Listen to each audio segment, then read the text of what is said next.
What's up, YouTube? Renaissance back at it again with another episode about boxing. We were previously talking about Lomachenko's edge or side in his fight with Teofimo Lopez coming up October 17th, tentatively through Top Rank. It's either going to be pay-per-view or it's just going to be ESPN. But with that said, there was one thing we didn't cover. We're the champions at 135. This will be a unified championship bout at the lightweight weight class, and that is 135 pounds. But there's 4 belts that we always want to recognize when we're talking about champions at these weight classes. That'll be the WBO, that'll be the WBA, WBC, and the IBF. Now, who has those belts at this weight class? So Teofimo Lopez, who we're going to talk about in this video, has the IBF. Then we have Tank Davis has the WBA. Devin Haney has the WBC. And Vasiliy Lomanchenko, who we talked about in the previous video, has the WBO. There's one little goofy caveat about this, is that some of these sanctioning bodies like to make multiple belts so they can do some finagling and give people extra money or give people some preferential treatment. So while Tank Davis, Tank Davis, has the WBA lightweight belt, they've given Vasiliy Lomanchenko this super world WBA belt. Doesn't mean much of anything. We know who the 4 belt holders are: Devin Haney, Teofimo Lopez, Vasiliy Lomachenko, and Gervonta Tank Davis. But again, this video will be about Teofimo Lopez. Jay, what are your thoughts on Teofimo Lopez? Very, very entertaining fighter. I would say that, this is a good one I didn't even think about till just now. Teofimo Lopez is probably the most game and entertaining fighter that Lomachenko would be facing. Everybody else is either straight up and down or reserved in their tactics, kind of like a Rigondeaux, you know what I'm saying? But this dude is athletic, explosive, powerful, charismatic, doesn't really need a promoter because he promotes himself after every fight with every backflip. You know what I mean? He's a football fan that stays on top of his football knowledge. So every time he wins a huge fight, he wears the jersey of the Heisman Trophy winner of that year. Like, dude is brilliant when it comes to the marketing side. From how he flipped the whole situation with his fiance at the time, since him and his family were having issues accepting her, and he even made good with that, took her out the country. You know what I mean? Like, he's moving very, very fast. Like, he's moving at the same speed that his career is moving faster than Lomachenko's, and that is saying something. This dude guaranteed. Lomachenko turned pro in 2013. Teofimo turned pro in 2016, and they got the same amount of fights. Oh, crap. You're right. What is Bob Arum doing? He is not playing out here. Yes. I think they're only like one. Yeah, I think, Teo got 15 fights. What's the name got 16 fights. So it's like. This is crazy. He is getting people. He's making a scene. Never mind. They both got 15 fights. Right. He's making a scene. Any other qualities or any opponents that you saw some of these qualities shine for Teofimo Lopez? The 2 people that I thought were going to be milestones or significant wins were like, maybe this will be a little bit more challenging and we'll see what Teofimo's made of, were whitewashes. Like, absolute whitewashes, so much to the point where it was almost on some Tyson shit. Like, he destroyed these people so fast, we really don't even know what he's capable of yet. You know what I'm saying? Like, what he did to Richard Commey was just so easy. And recently we've both been talking about our appreciation for Danny Garcia, and kind of recognizing the technicality and actual skill of what he does. He doesn't just close his eyes and swing. Right. So with that being said, we have been talking about that quick double left hook. Teofimo, that combination is damn near his favorite combination. He's knocking people out with that. He touches you with it to see what your body's gonna do, and before you make your decision out of it, he touches you again with everything on it and knocks you smooth out. Right. So. No, that's funny you said that, because one of my points I was going to make is that Teofimo does remind me a bit of Danny Swift Garcia. Now, all three of these fighters, Danny Garcia, Teofimo Lopez, and Vasiliy Lomanchenko, high-tech Lomachenko, all are trained by their fathers. So and I don't even know if any of their fathers fought. I'm not sure if any of their fathers fought. So like Shane Mosley and a couple other, father trainers, these guys are teaching or learning the job, or learning the craft on the job. So they're teaching them these unique styles that may not be as fundamentally sound as some other father-son combinations, but with their uniqueness, you see some unique traits on how they use their children's athleticism, for lack of a better characteristic. You see Lomachenko use his short arms and small appendages, legs, and things of that nature to constantly move like a little roach around the ring, perpetual motion. While you'll see Teofimo Lopez's father use his athleticism a different way. He's more of an athletic specimen. He has a wider range along his back. He has longer arms. He has longer appendages. He can put more velocity or force in his punches. So like Danny Garcia, who has, wide shoulders, a wide back, you see a lot of power coming out of his punches that you wouldn't see somebody with, that weight or size on them. And he's crafty. He knows his craft. He'll stand his ground if he needs to. You can see him figuring things out. He speaks well about the sport, lets me know he's thinking, that he understands what he's doing in the ring. And like you said, he's on the fast track, which I didn't really know. Vasiliy Lomachenko has said some things about Teofimo Lopez and his competition, or what has he done? What have you done? You fought some names. Vasiliy Lomachenko has fought some names, but you only had a certain amount of fights. And when you have that certain amount of fights and your promoter is Bob Arum, I know they were quite selective about those fights. They're quite selective. And some of it had to do with the fact that Vasiliy Lomachenko is older. Teofimo Lopez, I'm correct, he's 23, so he's pretty young. He doesn't have the experience. But again, he has the edge in power, and he's crafty.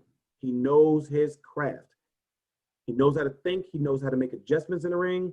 He can hurt you with both hands, and we've already seen him come back in the fight. I have not seen Lomachenko have to come back. Oh, I'm getting dominated or something's going wrong, I make an adjustment. While he is very versatile, he doesn't have multiple game plans, I would say, about Vasiliy. He does the same thing. He goes in and out, he feints you a lot, he moves a lot, he throws combinations, and he has a lot of different angles he'll come from, but he tends to just rinse and repeat.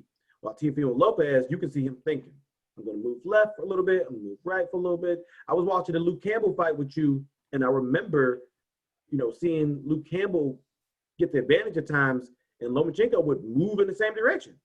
He would do his little combinations, but he would always leave, exit, and come in the same, sets. Well, where Teofimo and fighters who are more relaxed and think second by second before they make adjustments, you'll see them say, you know what, going right is not working. Move left. Going left is not working. Jumping straight back is not working.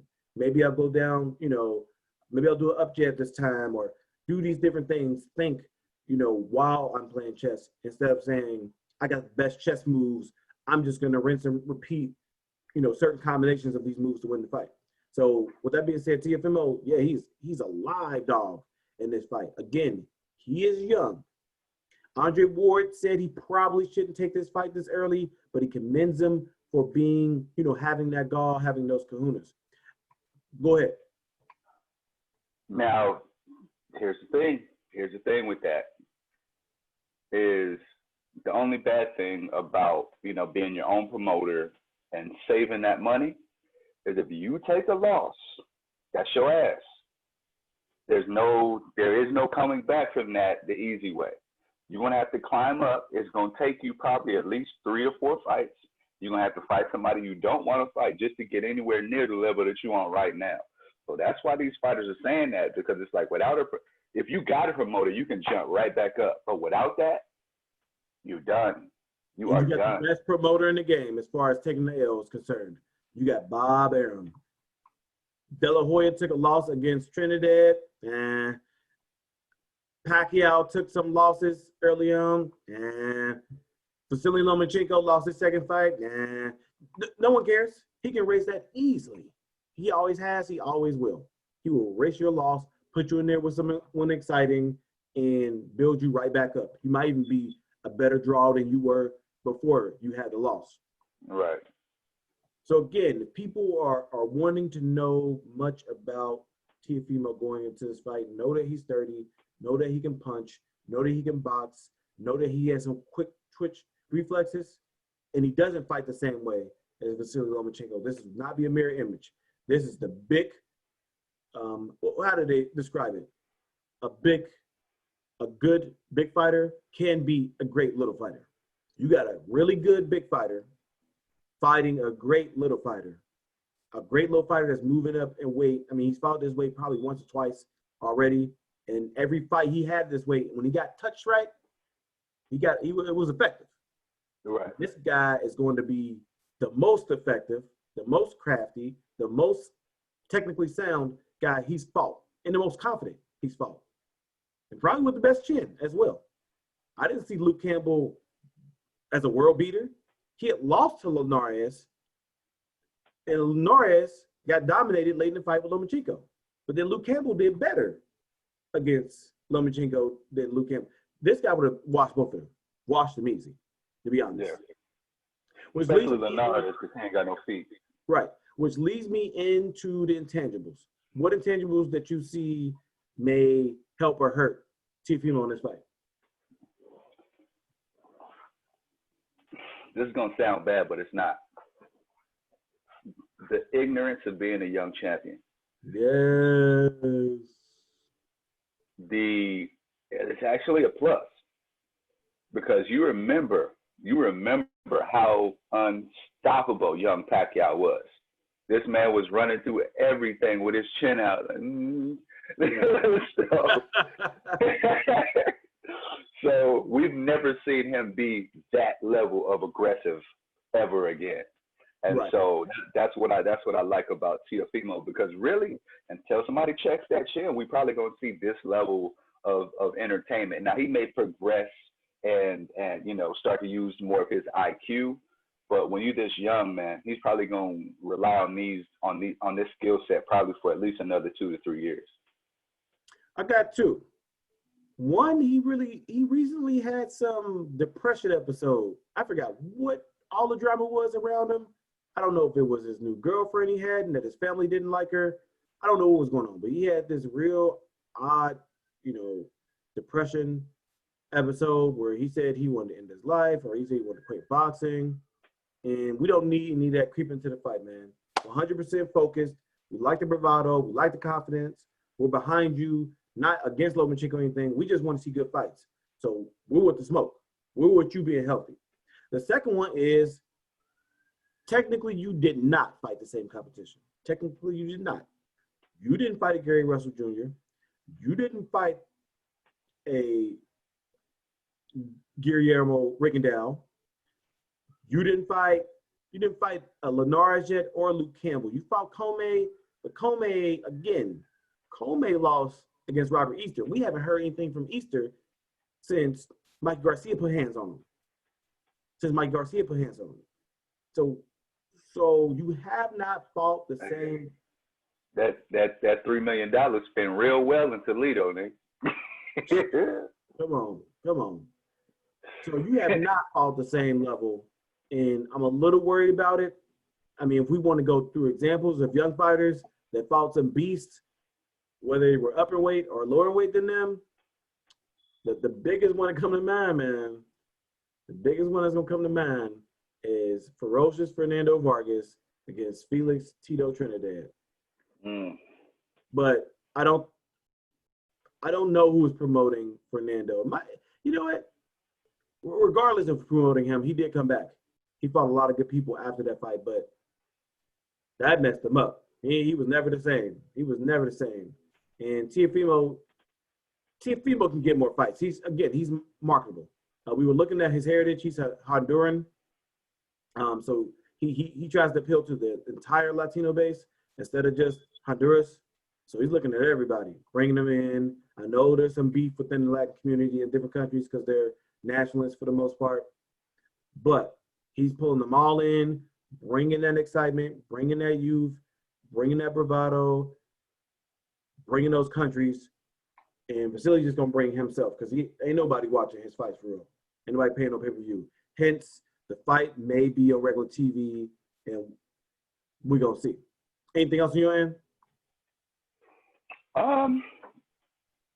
Well, I like the Fernando Vargas comparison. The biggest difference, because I thought about that too, the biggest difference in that made me stop thinking about that is Fernando never had an athletic frame at no point in time, even in his amateur career.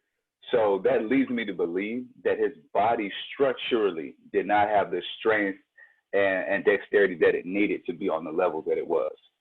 Because he's the only level fighter, or he's the only fighter that was at that level that didn't have the fitness to match that level.